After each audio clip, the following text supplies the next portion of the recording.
জাপানের বুলেট ট্রেনে যে খাবারটা দেওয়া হবে তার সাথে একটা সুতা থাকে।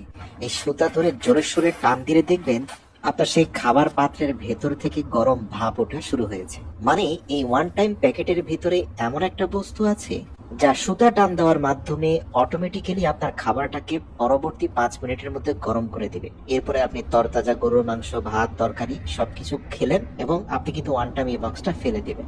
এখন মনে হতে পারে যে এর ভিতরে কি হিটার আছে? না প্রিয় দর্শক, এটা এমন একটা ফুড গ্রেডের কেমিক্যাল আছে যেটা পানির সাথে মিশে মুহূর্তের মধ্যে পুরো খাবারের বস্তুটাকে উত্তপ্ত ভাপ দিয়ে ভরিয়ে ফেলবে।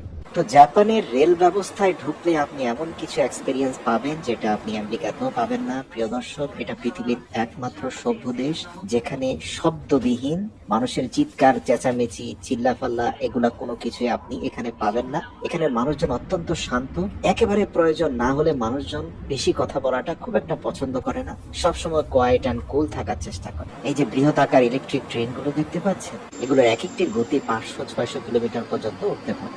আর ট্রেন স্টেশনে আপনি অসংখ্য ফুড ভেন্ডিং মেশিন পাবেন, যেটা আপনার মোবাইল ফোনের ই ওয়ালেট টাচ করা মাত্র সেখান থেকে প্রয়োজনীয় টাকা কেটে নিয়ে আপনাকে খাবার দিয়ে দিবে। এছাড়াও টিকিটও পেয়ে যাবেন, যে টিকিটটা পাঞ্চ করা মাত্র আপনি স্টেশনের ভিতরে ঢুকতে পারবেন। প্রিয় দর্শক, আপনারা ইতিমধ্যে দেখতে পাচ্ছেন যে দুইটা ট্রেন একটার সাথে আরেকটা ইন্টার কানেক্টেড হয়ে আছে, একটা লাল রঙের আর আরেকটা কিছুটা অ্যাকোয়া কালারের। আর ট্রেনের ভিতরের সিট গুলো খুবই অসাধারণ, এক কথায় অনবদ্য। জাপানি ট্রেনগুলোকে বলা হয় পৃথিবীর সবচেয়ে অত্যাধুনিক ট্রেন। এই ট্রেনের ভিতরে আপনি পাবেন একেবারে হোমলি কুকড ফুড। আপনি অর্ডার দেওয়ার পরে তারা কুক করে আপনাকে দিয়ে যাবে। ডান পাশে একটা ছোট্ট লাইট আছে, আপনি চাইলে নিরিবিলিতে পড়াশোনাও করতে পারেন, কারণ আমাদের দেশীয় ট্রেনের মতো এখানে চিল্লাপাল্লা হবে না। মোটামুটি 3-4 ঘন্টার জার্নি হলে রিল্যাক্সে আপনি ছেলে পত্র পত্রিকা বা বই পড়ে সময় কাটাতে পারেন। এছাড়াও তারা যে খাবারটা দিবে, আপনারা দেখতে পাচ্ছেন যে একটা বক্সের মধ্যে এক পাশে চিংড়ি সহ একটা স্যান্ডউইচের মতো বস্তু, আরো 4টি বক্সে ভিন্ন ভিন্ন খাবার। এগুলো সবই তেল চর্বিবিহীন, একেবারে ফ্রেশ।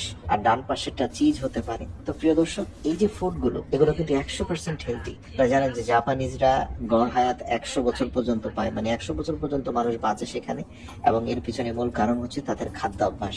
তো প্রতিটা ক্ষেত্রে আপনি তাদের খাদ্য অভ্যাসের এই বহিঃপ্রকাশ দেখবেন, সেটা বাস হোক, ট্রেন হোক, যেখানে যান না কেন তাদের লাইফ স্টাইল এক কথায় অনবদ্য, অন্যরকম।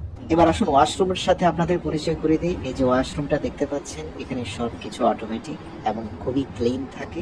এখানে কিছু ডিটেক্টর আছে, সেই ডিটেক্টর দ্রুত সিগন্যাল দেবে যাতে খুব দ্রুত এই ওয়াশরুমটাকে পরিষ্কার করা হয়। মানে এটার হাইজেন হাইস্ট লেভেলের, কোনোভাবে কোনো ময়লা আবর্জনা এখানে পড়ে থাকার সুযোগ নেই। আপনি ভুল করে ফেলে আসতে পারেন, কিন্তু ডিটেক্টর দ্রুত পরিচ্ছন্ন কর্মীকে ডেকে নিয়ে আসবে যাতে তারা ওয়াশরুমটাকে অ্যাগেন পরিষ্কার করে ফেলে। এই যে বেসিনটা দেখতে পাচ্ছেন, হাত দিলে এখানে পানি পড়বে। তো যাই হোক, কখনো জাপান গেলে এরকম ট্রেনের এক্সপিরিয়েন্স অবশ্যই নেওয়ার অনুরোধ করছি।